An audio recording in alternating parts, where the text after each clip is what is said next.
18వ అధ్యాయము 4వ యాత్ర అంతిమ సందేశము. క్లుప్తంగా నేను చేయవలసిన 5 పనులు ఇవి. 1. పృథ్వీ చుట్టూ వ్యాపించి ఉన్న వాయుమండలాన్ని పరిశోధించుట. 2. వాతావరణ కాలుష్య నివారణ. 3. మహావినాశనానికి తీసుకువెళ్లే పరిస్థితుల్ని నివారించుట. 4. నవయుగ నిర్మాణము. 5. మానవుల్లోని దైవత్వాన్ని వికసింపచేసి వారిని దేవమానవులుగా పరిణితి నొందించుట. పంచకోశాలను వికసింపచేసే వాటిని వీరభద్రులుగా ఏ విధంగా పరిపక్వం చేయాలో, వాటి ద్వారా ఏ విధంగా పని చేయించగలమో దాన్ని నేను చెప్తూనే ఉన్నాను. ఈ పరిస్థితుల్లో నేను ఒకసారి శాంతికుంజిలో ఉంటే వేరొకసారి హిమాలయాల్లో, అవసరమైనప్పుడు సరిహద్దుల్లో ఉండవచ్చును. నేను ఉండే స్థానాన్ని చెప్పుట అనవసరమే కాక యుద్ధనీతి సిద్ధాంతాలకు విరుద్ధము. అందువల్ల ఆ వివరాలన్నీ గుప్తంగా ఉంచుతున్నాను. 4వసారి ఒక వారం కోసం నన్ను మళ్లీ హిమాలయాలకు పిలిపించారు. సందేశం ఇదివరకులాగానే వచ్చింది. ఆజ్ఞ పాటించడంలో నేను ఎప్పుడూ ఆలస్యం చేయలేదు. నా శరీరం ఇచ్చిన కార్యాలు చేస్తున్నప్పటికీ మనసు మాత్రం హిమాలయాల వద్ద, గురుదేవుల వద్దనే ఉంది. చెప్పడానికి కొంచెం సంకోచంగా ఉన్నా నాకు ఎలా అనిపిస్తుందంటే, గురుదేవుల శరీరం హిమాలయాల్లో ఉండి ఆయన మనసు నా చుట్టూ తిరుగుతున్నట్లుగా ఉంటుంది. ఆయన పరావాణి నా అంతరాళాల్లో ప్రేరేపణగా వినిపిస్తూ ఉంటుంది. యాత్ర మొదటి 3లాగానే సాగింది. ఈసారి సాధకుని పరిపక్వతను గుర్తించి సూక్ష్మ శరీరంతో రమ్మని ఆదేశించారు. ఈ శరీరానికి కూడా మొదటిసారి వల్ల 3 పరీక్షలు ఇవ్వవలసి వచ్చింది. చూసిన దారి, తెలిసిన దినచర్య. గోముఖం వరకు వెళ్లి తపోవనం వరకు ఇదివరకులాగే యాత్ర సాగింది. గురుదేవుల సూక్ష్మ శరీరం ఎక్కడ ఉండి ఏం చేస్తుందో నాకు తెలియదు. నాకు కలయిక స్థానం మక్మల్ గుడ్డ లాంటి మైదానం మాత్రమే తెలుసు.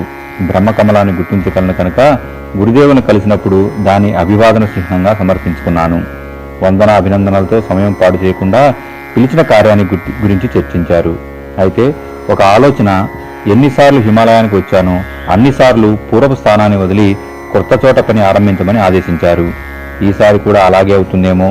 శాంతికుంజిని వదిలి ఈ ఋషి ప్రదేశానికి వచ్చి ఉండమని ఇదివరకటి కంటే పెద్ద బాధ్యతలు అప్పగిస్తారేమో.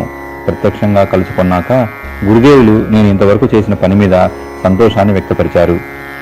నేను మాత్రం సమగ్ర సమర్పణ చేసిన తరువాత నా శరీరము, మనసు మీ సంపద, దాన్ని మీరు ఉపయోగించుకొని నాకు గొప్పతనాన్ని ఆపాదిస్తున్నారు అని అన్నాను.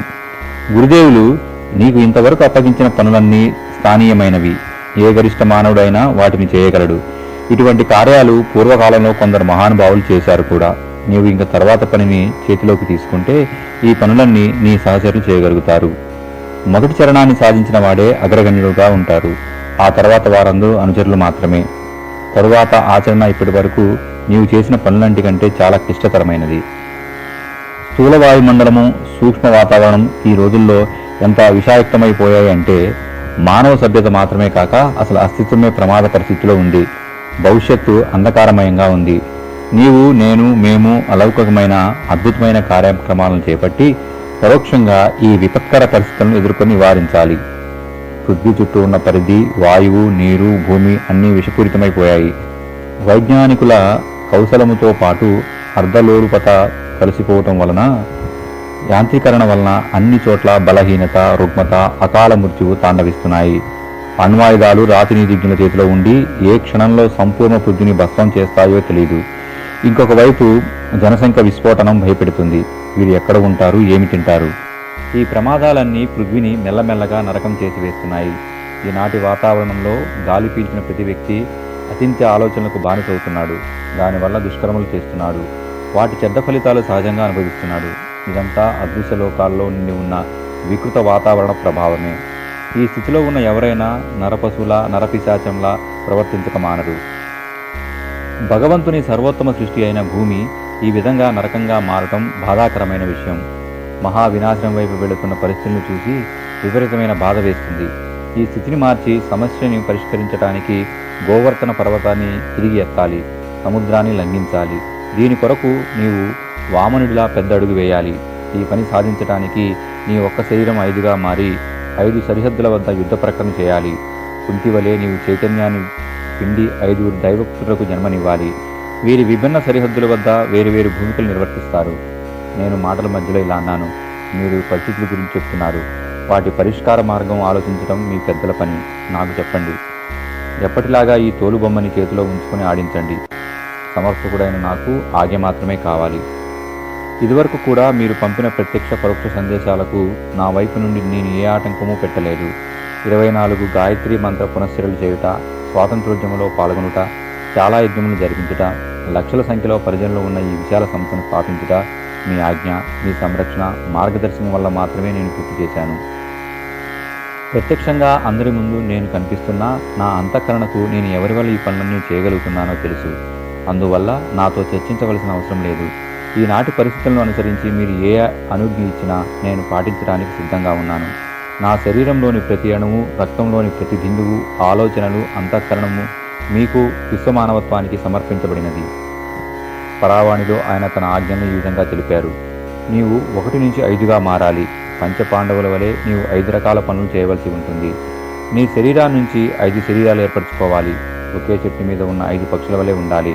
దీన్నే సూక్ష్మీకరణము అంటారు. నీవు చేయవలసిన పని సంపూర్ణ పృథ్వీ మండలానికి వ్యాపించాలి. కనుక 5 శరీరాలు సూక్ష్మ శరీరాలై పరిపక్వమై స్వతంత్రంగా తమ పనిని తాము చేసుకునే వరకు నీ స్థూల శరీరంతోనే వాటిని పోషించాలి. దీనికి సుమారు 1 సంవత్సరం లేక అంతకంటే ఎక్కువ కాలం పట్టవచ్చు. వాటికి సమర్థత వచ్చిన తరువాత అవి ఏ పనికి నిర్దేశింపబడినవో ఆ దిశలో విడిచిపెట్టేయాలి. కాలక్రమేణా నీ స్థూల శరీరం కూడా నీరసించిపోతుంది. ఆ విధంగా నాకు ఆదేశం ఇవ్వబడింది. ఏమి చేయాలి, ఎలా చేయాలి, దీన్ని ఆయన పరావాణిలో విపులంగా వివరించారు. ఆ వివరణ పాఠకులకు తెలుపమని నన్ను ఆజ్ఞాపించలేదు. కానీ క్లుప్తంగా నేను చేయవలసిన 5 పనులు ఇవి: పృథ్వీ చుట్టూ వ్యాపించి ఉన్న వాయుమండలాన్ని పరిశోధించుట, వాతావరణ కాలుష్య నివారణ, మహావినాశనానికి తీసుకెళ్లే పరిస్థితులను నివారించుట, నవయుగ నిర్మాణము, మానవుల్లోని దైవత్వాన్ని వికసింపజేసి వారిని దేవమానవులాగా పరిణితి అందించుట. ఈ పనులు ఏ విధంగా చేయాలో, నిన్ను 5 భాగాలుగా ఎలా విభజించుకోవాలో, దీని కొరకు ఎప్పుడు ఏమి చేయాలో చెప్తూ ఉంటాను.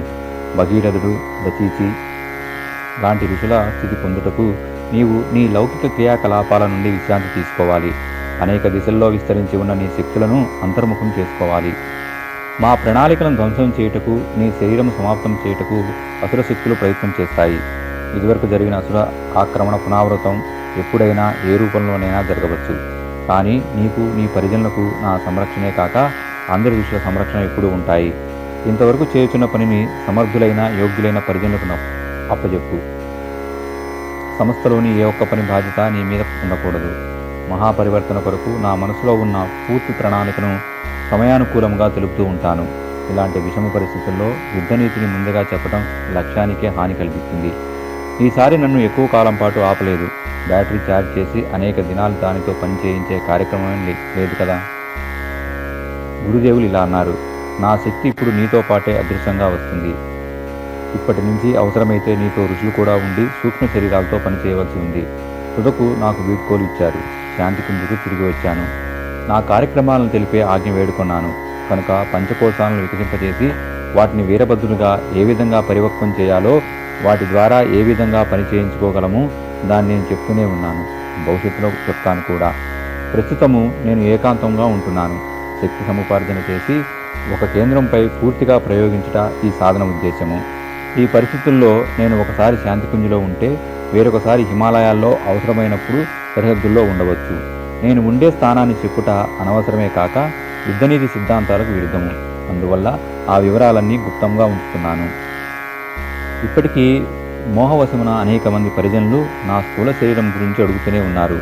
ఈ శరీరము 1 సంవత్సరంలో భిన్న భిన్న రూపాల్లో ఎచ్చట ఎప్పుడు ఏమి చేసిందో అది తెలుపగల స్థితిలో ఇప్పుడు నేను లేను.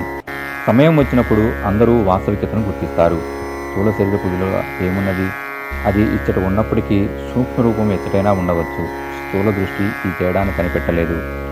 ఈ కారణం వల్లనే నేను నా హృదయాన్ని దృఢపరచుకొని కావాలని నేను ఏకాంత సాధనకు పరిజనుల మధ్య ఒక అదృశ్యమైన తెరను వేశాను. నా భౌతిక స్థూల శరీరంతో పరిచయం ఉన్న వ్యక్తులకు దూరంగా ఉన్న నాకు ఎలా ఉంటుందో ఊహించగలరు. నేను మనిషినే. నాకు కూడా భావాంశ సంవేదనాలు ఉన్నాయి. కానీ మానవ ధర్మం కంటే పెద్దది గురుదేవుల ఆజ్ఞ. నా ఈ కిందటి సంవత్సర కార్యకలాపాలను గురించి, ఏకాంతవాసం గురించి వివరణ ఇచ్చాక నా పరిజనులకు ఒక మాట చెప్పదలుచుకున్నాను. ఏ స్థితిలోనూ ఎవరికీ నేను దూరం అవ్వలేదు. సూక్ష్మీకరణ వల్ల నేను వారికి ఇంకా దగ్గరగా వస్తున్నాను. ఇప్పటికీ ఈ స్థూలదేహం ఉన్నది. గురుదేవుల ఆజ్ఞ కూడా ఈ స్థూల శరీరాన్ని ఇంకా కొన్నాళ్ళు పరిపక్వమైన 5 వీరభద్రులతో సహా ఉండమనే. మీరు మీ అంతఃకరణంలో సాధన సమయంలో పగలు రాత్రి మెలకుగా ఉన్నా నిద్రపోయినా లోక కళ్యాణ కార్యాలను చేస్తున్నప్పుడు మీ విధి నిర్వహణలో ఉన్నప్పుడు ఎల్లప్పుడూ నా సామీప్యము సంరక్షణ అనుభవములోనికి తెచ్చుకోవాలి. నా స్థూల శరీర దర్శనము దుర్లభముగా ఉన్నదని నిరాశ చెందవద్దు.